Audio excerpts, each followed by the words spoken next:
እኔ እቤቴም ቢሆን በመጽሐፍ የተከበብኩ ነኝ። እኔ የህይወት አቅጣጫዬ ተቀይሯል። ታወር መደምደሚያ ሆኖ አልፏል። ስጽፈው አልቅሻለሁ። ኳኳኳኳ አርገን የመጣን ይመስላል ግን አይደለም። ፖለቲካ ህይወት መውጣት ፈልጋለሁ ወጥቻለሁ። ሰዎች ለምሳሌ ዱለት በጣም ያደንጋሉ። እኔም ሰራውን ዱለት እና ፍርፍር የኤሲ ሚላን ፒርሎ ሚድፊልደር ከእንግሊዝም ጊግስ ራያን ጊግስ ከሆላንድ ደግሞ ቤርካም። ህይወት ስምሽ ህይወት ነው። ህይወት ምን አስተማራት? በቤት ውስጥ ላለፈች ህይወት ስጀምር ኮምፒውተር ላይ ነው ጀመርኩት። አሁን በእጄ ልጻፍ ብዬ ስነሳ ሐሳብ አይመጣልኝ እንጂ ካልቀደደን ወረቀት ካል እንደናንተ እንደወጣቶች ሆኛለሁ። ህይወት ተፈራ እባላለሁ። የዚህ ሳምንት የመሰንበቻ ፕሮግራም እንግዳ ነኝ።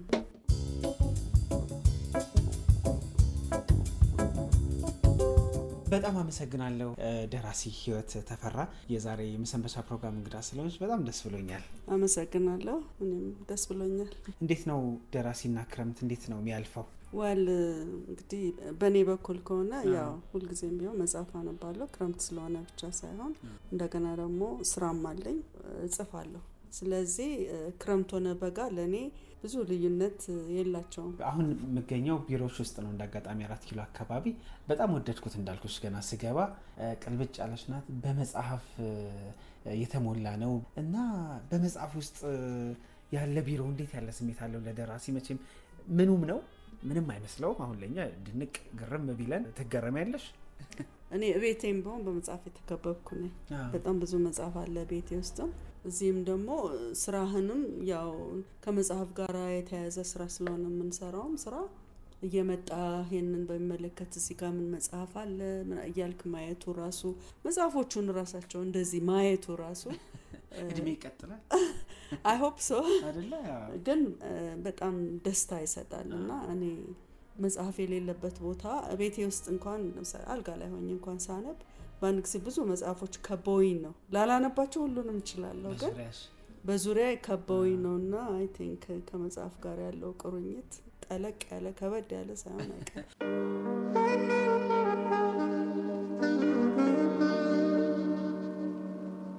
ታወር ኢን ዘ ስካይ የጌታቸው ማሩ ወይንም የኔ ታሪክ ብቻ አይደለም። መጽሐፉ በአንድ የታሪክ ወቅት በየትኛውም ድርጅት ዙሪያ ተሰልፎ እንደ ንጋት ጮራ ፍንጥቅ ብሎ የጠፋው የዛ ታጋይና የሰውን ልጅ የማይገሰስና የማይደፈር ክቡርነት እውን ለማድረግ የተነሳውና በህይወቱ ሆነ በሌላ የከፈለው የዛ ራዕይ ይዞ የተነሳው ወርቃማው ትውልድ ውደሳ ሙገሳ ወይም የሆነ ሰው ስምን ጠራና በመጽሐፉ ስም ብዙ ጊዜ ሳይመን አናቅምና አሁን ለምሳሌ ህይወት ተፈራ ካልኩኝ ታወር ኢን ዘ ስካይ ማማ በሰባ ይላል እና እንኳንም የኔ ሆነ የሚያስብል ኩራት ደስ የሚለው ጤናማው አይነት አለሽ። ስለውነት ከሆነ እኔ በየትኛውም ስራ ኮርቻ አላቅም። ታወር ኢን ዘ ስካይም ኮርቻ አላቅም። ግን ታወር ኢን ዘ ስካይ ለብዙ አመታት ውስጤ ሲብሰለሰል የነበረን ነገር አውጥቼ ስለጻፍኩት እንዴት ሳላረግ ቀራለሁ ይሄንን ታሪክ እንዴት ሳልናገር ቀራለሁ ብዬ ከራሴ ጋር ብዙ ጊዜ ሙግትና ግጭት ውስጥ የገባውበት ነገር ስለሆነ ስላወጣሁት በጣም ደስ ይለኛል። ከራሴም ጋራ እርቅ ፈጽሜያለሁ። እንደውም ብዙ ጊዜ ሰዎች አሁን ታወር ከመጻፉ በፊት የሚያቆኝ ሰዎች እና ከዛ በፊትም የሚያቆኝ ሰዎች እንዴ መሳቅ ጀመረች እኮ ታወር ከወጣ በኋላ ምናምን የሚሉኝ ሰዎች አሉ። ለካ እኔ ቁጥብ ነበርኩ አልስቅም ነበር ማለት ነው። ልጆኜ ግን በጣም ሳቂታ ነበርኩ። ስለዚህ በዛ ደረጃ በመጻፌ በጣም ደስ ይለኛል። ግን ደግሞ አልደብቅም በመወደዱ በሁሉም አይነት ሰው በትልቁም በመካከለኛውም በወጣቱም በሁሉም ዘንድ ከ80 ምናምን አመት ጀምሮ እስከ 15 አመት ልጅ ድረስ የወደደው ስራ በመሆኑ ደስ ይለኛል። ግን እንደዚህ ግን በየትኛውም ስራ አልኩራራ። ምክንያቱም ሁሌ ጽፈ ከጨረስኩ ወዲያ እንደው ምን ነው ትንሽ ባቆየውት ኖሮ ትንሽ ሁሌ ባልኩ ነው ትላለህ። አሁን እኔ ስራዎችን መለስ ብዬ ወደ ኋላ ማየት አልወድ ምናደድ ይመስለኛል።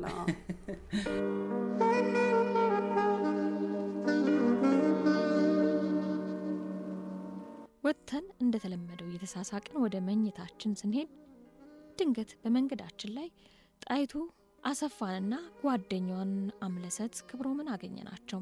ጣይቱ ካኪ ሱሪና ሳሪያን ኮት ለብሳለች። ጸጉሯን በሻሸብ አድርጋ ወደ ማጅራቷ ቋጥረዋለች።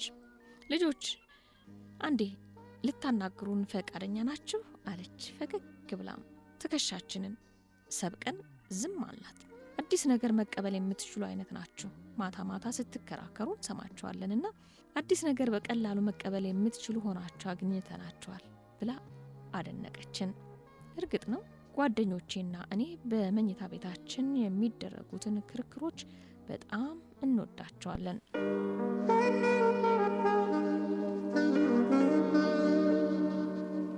ከቤቱ መጽሐፍ በኋላ እንደው የቅኔ በተለይ የምንትዋብ ታሪክ ላይ 2 መጽሐፎች አውጥተሻል።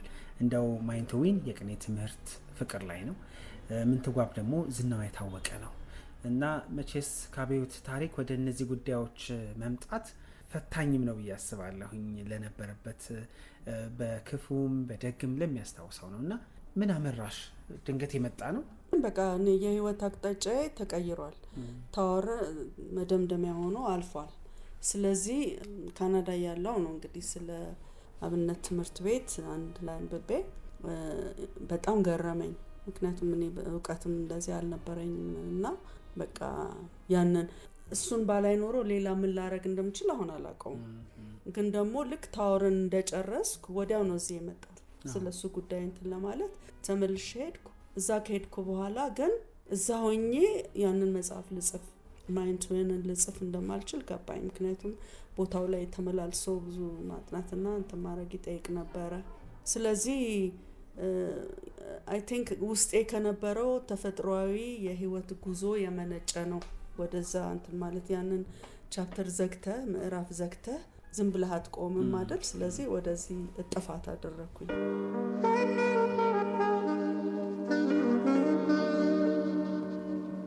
አንጋሹ ጽራግ ማሰሪ ማሞ ከእንቁ ከወርቅና ከብር የተሰራውንና በሻሽ ተሸፍኖ ጠረጴዛ ላይ የተቀመጠውን የአጼ ሚናስ የነበረውን ዘውድ አንስተው ምንትዋብ ራስ ላይ ጭነውላት ሲያበቁ ዝቅ ብለው ሰገዱላት። ከኢያሱ ቀኝም አስቀምጧት።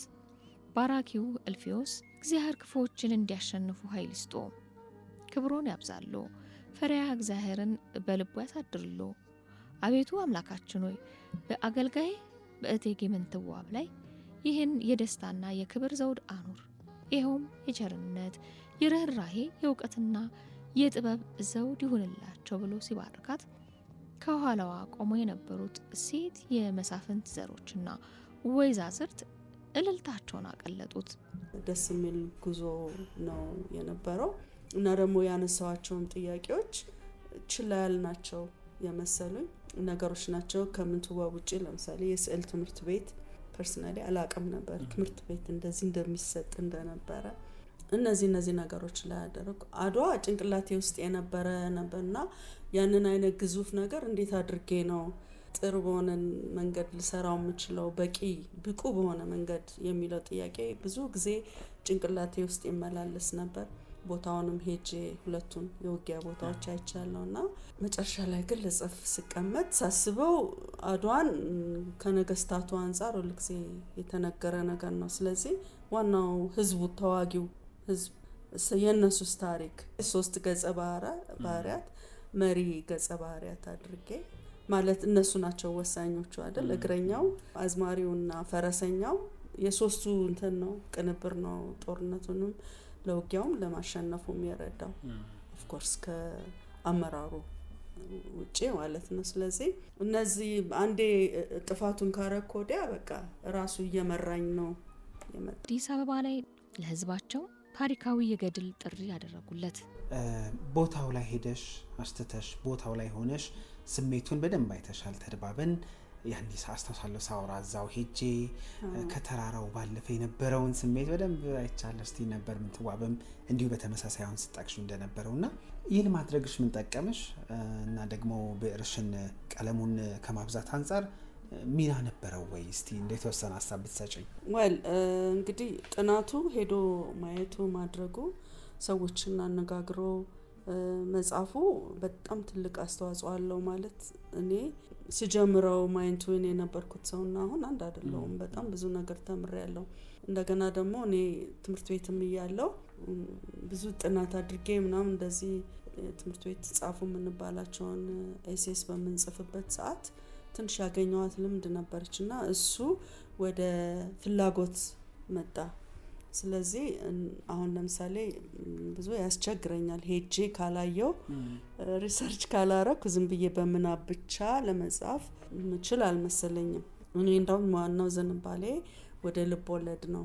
ግን ደግሞ ይሄንን ልብ ወለድ ከታሪካዊ እንትን ጋር ባያይዘው ጥሩ ነው ብዬ አስባለሁ። በውጭ ዓለም እዚህም ሀገር እኮ አሉ እየሄዱ እያዩ የሚጽፉ ከቦታው ተነስተው ሪሰርች አድርገው የሚጽፉ ሰዎች አሉ። በውጭው ዓለም በጣም የተለመደ በጣም የታወቁ ሰዎች እንደሱ ብቻ ጽፈው ያለፉ ሰዎች ወይም አሁንም የሚጽፉ ሰዎች አሉና የበለጠ ለስራ የበለጠ ጥልቀት ይሰጥ ይሆናል ብዬ አስባለሁ፣ ገምታለሁ። ይሄንን አንባቢ ነው የሚፈርደው። ተድባበ የአድዋ ታሪክ ገድል በልብ ወለድ መልክ የቀረበ ነው። ህዝብ አዝማሪ፣ ተኳሽ፣ እንደዚሁ ማራሽ ንጉስ ባንድ የሚተምበት በጣም ቆንጆ መጽሐፍ ነውና አንደኛ አድዋ የሚባለው ትልቁ ገድል ትልቁ ድላችን ጂጂ በሙዚቃዋ ያሽሞነሞነችው በመጽሐፍ በታሪካዊ ልብ ወለድ መንገድ መጽሐፍ ቦታው ላይ መዳሰስ ኩራቱ እንዴት ያለ ነበረ። ስጽፈው አልቅሻለሁ። ጦርነቱ ላይ የምንሸነፍበት ሰዓት አለ አይደል? አሁን ብዙ ጊዜ አድዋ ሄደን ስለ አድዋ ሲወራ ብዙ ጊዜ ሄደን ኳ አርገን የመጣን ይመስላል። ግን አይደለም። ማለት መሸነፍ ደረጃ ደርሰን እንደገና ነው አይደል የተነሳ ነውና እዛ ጋር እኔ አስታውሳለሁ በጣም በጣም በጣም አልቅሻለሁ። በቃ ሀገርህ ስትደማ ስትቆስል እዛ ላይ ምገልጫለሁ። ስታስበው በጣም ከባድ ነው። ሌላው ስሜቴ እዛ ቆሜ ባላለቅስም እንኳን እንግዲህ ከትልልቅ ሰዎች ጋር ነው የሄድኩት። ግን ቦታው ላይ ስትገኝ በተለይ ምንድብዳብ የሚባለው ጋር ይሄ ማስግሬቭን ምናምን እንዲህ ስታይ ተራሮቹን የአድዋ ተራሮች ስታይ ምስትል አይ ዶንት ኖ የሆነ ልዩ የሆነ ዓለም ውስጥ ነው የሚከት ስሜቱ። እንደዚህ ብለህ ልትገልጸው አትችልም። መሄድ የሚጠይቁ ነገሮች አሉ በጣም እና በጣም በጣም በጣም በጣም ነው ደስ የሚለው። በጣም ስሜት ይቀሰቅሳልና በአጋጣሚ አይ ቲንክ የዛኔ ምንትዋብን እየጻፍኩ ነበርና እንደው ተመልሼ መጥቼ እሱን አቆሜ ምናምን ብዬ አይነት ነገር ነበረኝ። ግን ምንትዋብን መጀመሪያ ወደ አዋጅ መንገሪያው አደባባይ ተመሙ። የመጽሐፎችን ዋናውና ጉዳዮች እያነሳን መሀል ላይ ደግሞ የመጽሐፉን ሀሳብ አድማጮች እንዲይዙ በመጠነኛ መንገድ እየተረክን ነው ቆይታ እያደረግን የምንገኘው። በመሪ መደነቅ የሀገር መሪ መጽሐፍን ዋቢ አድርጎ ማድነቅ ብዙ ስላለመድ ነው ለእኛ ገርሞን ነበረ። በጊዜው ክቡር ጠቅላይ ሚኒስትር ዶክተር አብይ አህመድ ምንትዋብን እንዲሁ አንስተው አድናቆታቸውን ሲገልጹ ይሄ ተጽፎ ሰዎች ሲነግሩሽ አንቺም ስታይ ምን ተሰማሽ? የሀገር መሪን ያክል ምንትዋብ መጽሐፍን መነሻ አድርገው ሀሳብ ሲሰጡ አይ ምንም ጥርጥር የለውም ትልቅ ክብር ነው። በቃላትም መግለጽም ያስቸግራል። በጣም በጣም ደስ ብሎኛል። ምንም ጥርጥር የለውም። ክብርም ተሰምቶኛል። እንዴ እስከዛ ድረስ ደርሶ መጽሐፍ እንደዚህ አፕሪሼት መደረግ ይችላል ብዬ። ከዛ ውጭ ግን የረዳው ነገር ደግሞ የዛን ሰሞን ምንትዋብ በጣም ተሸጠ አይደለ? አዎ ነገሩ ምንትዋብ ከመጀመሪያም ጀምሮ በጣም የሄደ መጽሐፍ ነበረ እና የዛን ሰሞን ደግሞ በቃ በጣም ተነሳ ምንትዋብ ማለት ነውና እሱ ራሱ ትልቅ አስተዋጽኦ ነበረውና ኦፍ ኮርስ አንድ የሀገር መሪ በዛ ደረጃ እንደዛ ሲባል በጣም ትልቅ ክብር ይሰማሃል እና በጣም ደስ ብሎኛል። ብዙ አንገምትም አይደለ እንደው መሪዎች ጊዜ ኖሯቸው ብለን፣ ግን ከዛ በኋላም ጠቅላይ ሚኒስትር አብይ ስንመለከት ብዙ መጽሐፍትን የሚያነቡበት ሀሳብ የሚሰጡበት መድረክ አለና ለደራሲ ምን ትርጉም አለው? እንደ አንድ አንጋፋ ደራሲ ከዛ ደግሞ ለሌሎችም ጭምር ትርጉም አለው። ዶክተር አብይ ሌሎቹንም መጽሐፎች አንብበው ኮሜንት ያደረጉበት አጋጣሚ አለና ምንም ቀላል ነገር አይደለም። በእርግጥ አንባቢ ስለሆኑ ዶክተር አብይ ብዙ ላንደነቅ እንችላለን። ግን ለምሳሌ አሁን አስታውሳለሁ ካናዳ ያለን የሆነ ጸሐፊ The Life of Pi የጻፈው ሰውዬ እሱ ለካናዳው ፕራይም ሚኒስትር በዛን ጊዜ ለነበረው ጠቅላይ ሚኒስትር 100 መጽሐፎች ልኳል እና አንድም ቀን አግኝቻለሁ ብሎ መጽሐፉን አንብቤ ያለው ብሎ መልስ አልሰጠም። እና ግልጽ ደብዳቤ ኢንተርኔት ላይ አውጥቶ እንዴት አንድ ጠቅላይ ሚኒስትር 100 መጽሐፍ እየገዛው ስልክ እንዴት መልስ አይሰጠኝም ምናምን ብሎ እንትን አድርጓል። እኛ ሀገር ግን እንግዲህ አስበው እንግዲህ እኔ ከብዙ ቦታ ሰምቻለሁ ዶክተር አብይ ጥሩ ስራ ነው ብለው ይደውላሉ ምናምን የሚባል ነገር ሰምቻለሁ። እና ምናልባት ሌሎች ሀገሮች እንደዚህ ምን ያህል ይደረጋሉ አላውቅም። ለኛ ሀገር ግን ትልቅ እንትን ነው፣ አቅም አለው። ላንተም ደስ ይላል።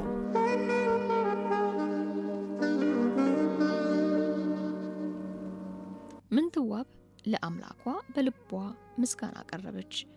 ካህናት ዘመሩ፣ ወረቡ፣ ሊቃውንቱ ቅኔ አወረዱ። እንደ ንግስተ ሳባ፣ እቴጌ እሌኒ፣ እቴጌ ሰብለ ወንጌልና እቴጌ መስቀል ክብራን የመሳሰሉ የታላላቅ ሴቶችን ስም እየጠቀሱ አሞካሿት። አንቺ እሌኒ ማለት ነሽ፣ ልጅሽን ብርሃን ሰገድ ኢያሱን ከጎን ሆነሽ እንደምትረጁ አንጠራጠርም ሲሉ እሷ ላይ ያላቸውን ሙሉ እምነት ገለጹላት።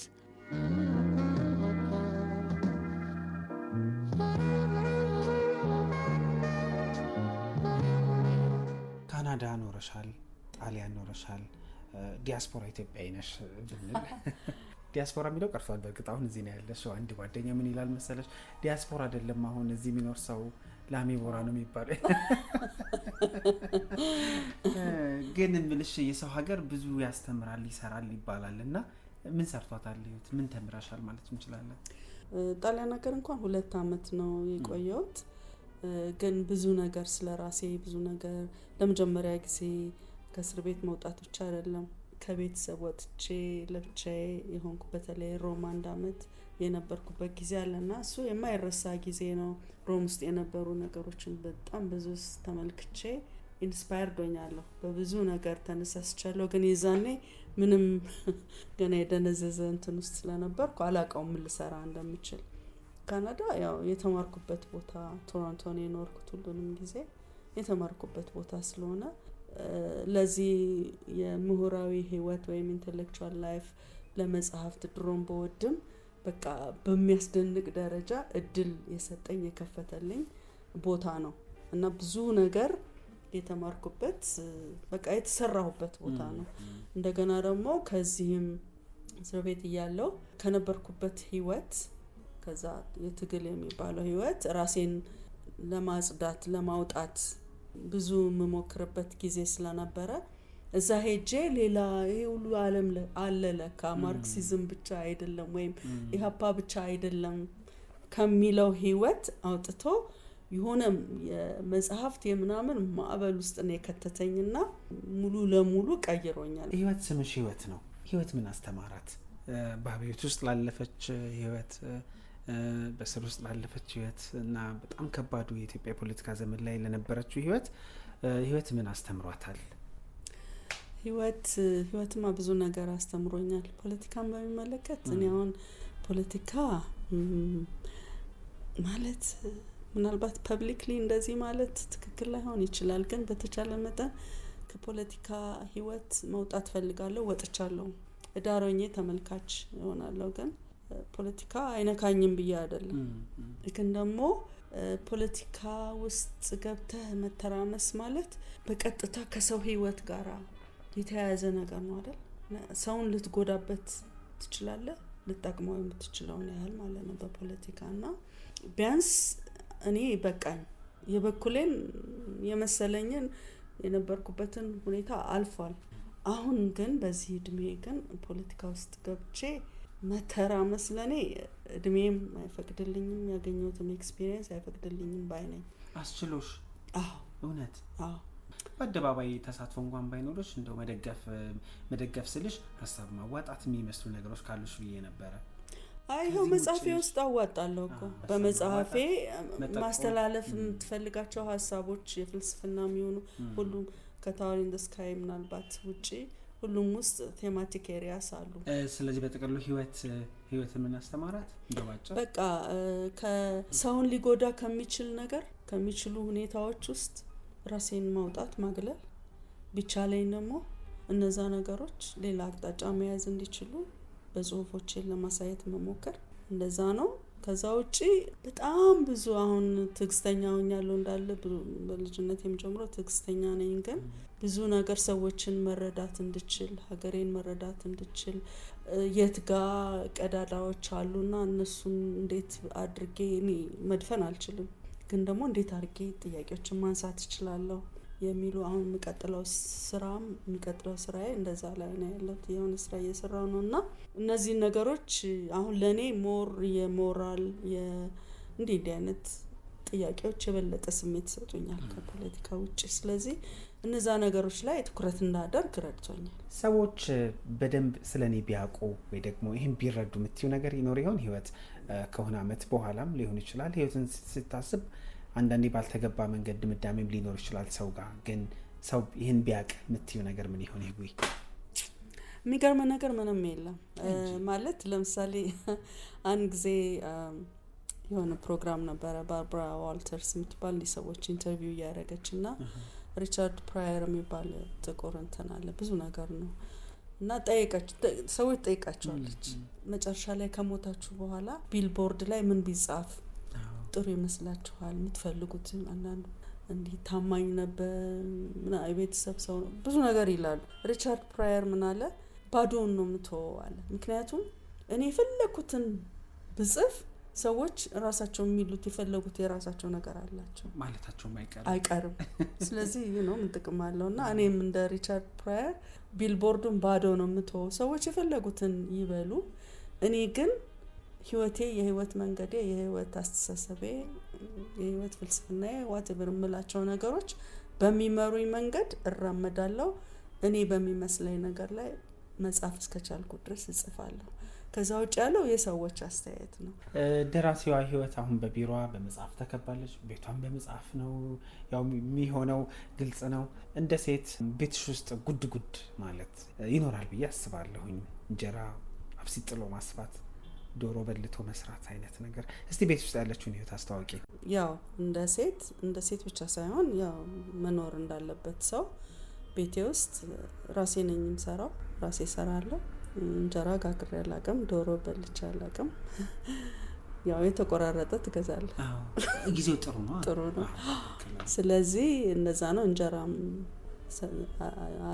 የለኝም ምጣድ ምናምን አይነት ነገርና ያ ነው ይሰራል። ባለ ህይወት በጣም ቀለም ለምን እዛ ስኖር ለምጃለሁ ይሄንን ህይወት። ስለዚህ እዚህ ስመጣ ምንም ይሄን ያህል የተለወጠ ነገር የለምና ራሴ ሰርቼ እበላለሁ። ለራስሽ አታንሽ ምን ይዋጣልሻል? ሰዎች ለምሳሌ ምንድነው የሚባለው ዱለት ታንጂ በጣም ያደንጋሉ። እኔም ሰራውን ዱለት እና ፍርፍር ሽንኩርት ካልበዛበት እመጣለሁ። ሽንኩርት ካልበዛ እንደሱና አንድ ደግሞ ካናዳ ያለው ስጋ ቲማቲም ምናምን ቀይ በርበሬ አድርጌ የምሰራው አለና አንድ ልጅ ጓደኛችን ህይወት እስቲ የውሸት ወጥሽን ስሪ በሱም ጎበዝ ነኝ። እሱ ይጣፍጣል የውሸት ወጥን ጨምሮ።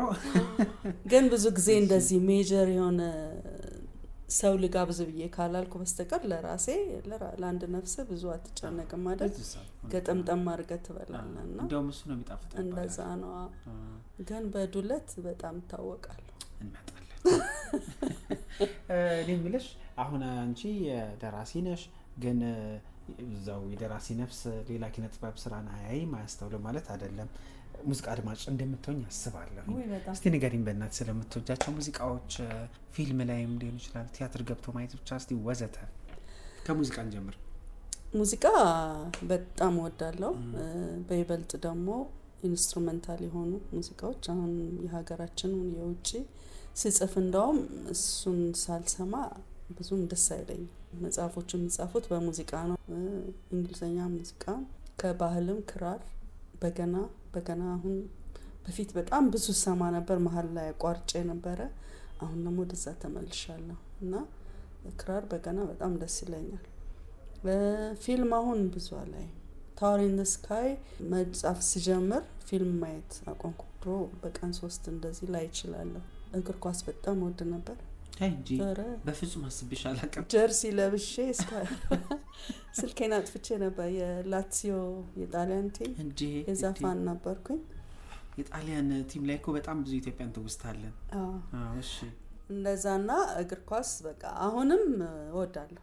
ያለሽ አሁን የምትደግፊያቸው እንትን ወርልድ ካፕ ሲሆን አሁን ግን እዛ ውጪ ስለነበርኩ በአጋጣሚ ያላየሁም። የማደበርሽ የዓለም ዋንጫ ዓለም ዋንጫ ይኸውልህ 4 ናቸው። ጣሊያን፣ ፖርቹጋል፣ አርጀንቲና እና ብራዚል። ከነዚህ ከአራቱ አንዱ ካሸነፈ ግድ የለኝም ነበር። ያሸነፉልሽም አሁን ጣሊያን አልነበረች። ጣሊያንማ ጭራሽ እንደዛ ነው። እና የምታደንቂው የተለየ ተጫዋች አለ እንዴ? ብዙ ናቸው እናት 3 ጥቀሽ።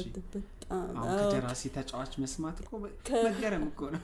አሁን ከጣሊያን ለምሳሌ ዲፌንደር ኔስታ፣ የላትሲዮ የኤሲ ሚላን ፒርሎ ሚድፊልደር፣ ከእንግሊዝም ጊግስ ራያን ጊግስ፣ ከሆላንድ ደግሞ ቤርካምፕ። እነዚህን በጣም እንዴ በጣም አለክስ ሁሉ ነበር። ላትሲዮ ሲሸነፍ ለምሳሌ አለክሳለሁ፣ ወይ ብራዚል ቢሸነፍ አለክሳለሁ። የሚገርም ነው። አሁን እንደ ድሮ ጊዜ ማንቸስተር፣ አርሰናል፣ ቼልሲ ይላል። አሁን እንትን አይደለሁም አንዳቸው ማለት ግን አሁን ስለ አርሰናል ትንሽ ከታተላለሁ። ለምን አካባቢ ወጣቶች ልጆች የአርሰናል ፋንስ ስለሆኑ እንጂ አሁን ኳስ ብዙም አላይም። ፊልምም ብያለሁ። ቲያትር ሁሌ ቢገባ ደስ ይለኛል። የገባኋቸው አሉ። ግን ትልቁ ችግር ካናዳ ያለው ሰብስክራይብ አድርጌ አይ ነበር ብቻዬን ነው እየገባው ማይ ነበረው። አሁን እዚህ ግን ሰልፉ በጣም ያስጠላኛል። እሱ ሰልፉን ስለምጠላ ብቻ እቆጠባለሁ እንጂ ማየት ፍላጎታለሽ? በጣም ቲያትር በጣም ነው የምወደውና ኢትዮጵያ ያለውም ከመሄዴ በፊትም ገባ ነበር።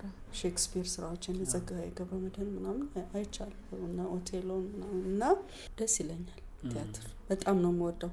ከመጽሐፎችሽ ውስጥ እነዚህ 4 መጽሐፎች ከታወር ኦን ዘ ስካይ አሁን እስከ ተድባብ ድረስ ሌሎችንም አንስተናል እና ፊልም ቢሆንልኝ የምትይው ይኖር ይሆን? እና እንደ አይነት ጥያቄዎች አልመጣልሽም? እኔ እንኳን ብዙም ማለት ፊልም እያሰብኩ ምናምን አልሰራም። አንዳንድ ሰዎች በጣም ሲኒማቲክ የሆነ ምናምን የሚሉት ነገር አለ። ግን ፊልም እያየህም ማለት ስክሪፕት አይደለም የምትጽፈው።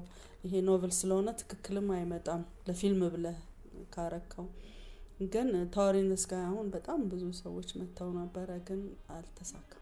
በዛው ይጣፋሉ ብዙ ጊዜ በጣም ብዙ ታወር ኢን ዘ ስካይ በጣም ብዙ የውጭ ሀገር ሰው ጭምር እና ሀሰሳም 1-2 ሰው መጥቶለታል። አንድ ሰው ስቴጅ አረጋዋለሁ ያለ ነበር ግን እሱም አልተሳካም። የምንትዋ መጥቶ ነበር እሱም አልተሳካም። ተድባብ እንዲሁ ፊልም ቢሆን ያሉኛሉ እንጂ እስካሁን ድረስ ተድባብ መስራት ፈልጋለሁ ብሎ የመጣ ሰው የለም። ከተሰራ ካልተሰራም ፋይን ምንም ችግር የለውም። እስከተነበበ ድረስ እኔ ሌላ እንትን የለኝም። ግን ታወር ኢን ዘ ስካይ የተጀመረ ነገር አለ። ዳሪ ድረስ አይድረስ እንግዲህ ምን ነው ይሆናል አዘጋጁ ነው የሚያውቀው። 5ኛ መጽሐፍሽ እየተዘጋጀ ነው። እስቲ አሁን እሱ ነገር ክረምት ነው። ክረምቱ ከወጣ በኋላ እናገኘዋለን። ምን ደረጃ ላይ ነው? አይ ገና ነው። ስለዚህ አሁን ደግሞ በብዙ ስራ እየተጠመድኩም ስለሆነ ለሱም ሰጠው ጊዜ አነስ እያለብኝ መጥቷልና መቼ እንደሚወጣ በእውነት አላውቅም። ፈጣን ጥያቄ፣ ብዕር ወይስ ላፕቶፕ ለመጻፍ የትኛውን ትመርጫለሽ? ላፕቶፕ። እዚህ ሀገሮኝ ምንም ጽፌ አላውቅም። እንግዲህ እዛ ሄጄ ትምህርት ቤት ስገባ ነው ጽሁፍ የጀመርኩት። ስለዚህ ስጀምር ኮምፒውተር ላይ ነው የጀመርኩት። አሁን በእጄ ልጻፍ ብዬ ስነሳ ሀሳብ አይመጣልኝ እንጂ ካልቀደደን ወረቀት እንደናንተ እንደወጣቶች ሆኛለሁ። እሱ መሰለኝ ስጀምር ጽሁፍ ኮምፒውተር ላይ ስለነበር የጀመርኩት ነው መሰለኝ። ወረቀት ጋር እኔ ወረቀት ላይ ጽፌ አላውቅም። የሚገርም ነው። ጠዋት ወይስ ማታ ለመጻፍ የትኛው ሰዓት ይመቻታል? ኦፍ ኮርስ ጠዋት። እኔ 10 ሰዓት 11 ሰዓት ነው የምነሳው። ግን ከ2 ሰዓት ከ3 ሰዓት ጀምሮ እስከ ምሳ ሰዓት ነው ብዙ ጊዜ ጉልበት ያለኝ። ከሰዓት ትንሽ ደከም እያልኩ እመጣለሁ። ስለዚህ ወደ ንባብ እሄዳለሁ። ተወዳጅ መጽሐፍ ካንቺ ውጭ አንድ ጥቀሽ ብትባይ? ከሀገራችን አደፍርስን የምወድበት ምክንያት ትንቢታዊ ነው። ትልቅ የሚያደርገው እሱ ነው። ከውጭ ዶስቶየቭስኪ ክራይም ኤንድ ፓኒሽመንት ደስ ይለኛል። ዝምታ ወይስ ሙዚቃ በምትጽፊበት ጊዜ? ሁለቱም እንዴ። እኔም ዝም ብዬ ነው የምጽፈው። ሙዚቃ ደግሞ መኖር አለበት። በስሷም ቢሆን አይደለ? በስሷ ኢንስትሩሜንታል።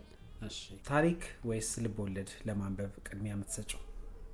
ልቦለድ። ህይወት ራስሽን በአንድ ቃል ግለጭ ብትባይ? ይሄ ከባድ ጥያቄ። ቀላሉ ጥያቄ ነበር። እሺ። አልቃሻ። ስጽፍ አለቅሳለሁ፣ የሚያሳዝን ነገር ሳይ አለቅሳለሁ፣ ስናደድ አለቅሳለሁ፣ ስደሰት አለቅሳለሁ እና እንባ ይገልጸኛል ብዬ አስባለሁ። በጣም ነው ደስ ያለኝ እውነት ለማውራት። የረጅም ጊዜ ቀጠሮ ነበር በእርግጥ እንዲህ በስልክ እናወራለን አልፎ አልፎ እንጂ ከደራሲም ህይወት ከደራሲም ደግሞ የህይወት ጉዞ ከደራሲም ደግሞ የህይወት ምልከታዎች ስለሚያስፈልጉ ነው ህይወትን የጋበዝ ነው። ሙዚቃ እያልኩሽ ስለነበር አንድ ሙዚቃ ግን መጋበዝ ግድ ይልሻል። የምትወጃቸውን 1-3 ሙዚቃዎች ንገሪንና አንድ ሙዚቃ እንጋብዝ። ኦኬ።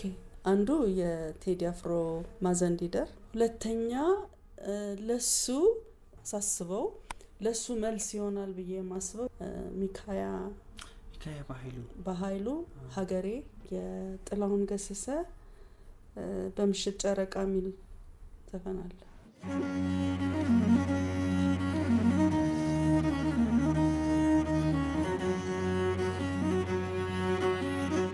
ለሴት አደላ ካላች ሚካያን ጋብዘን ሰማ።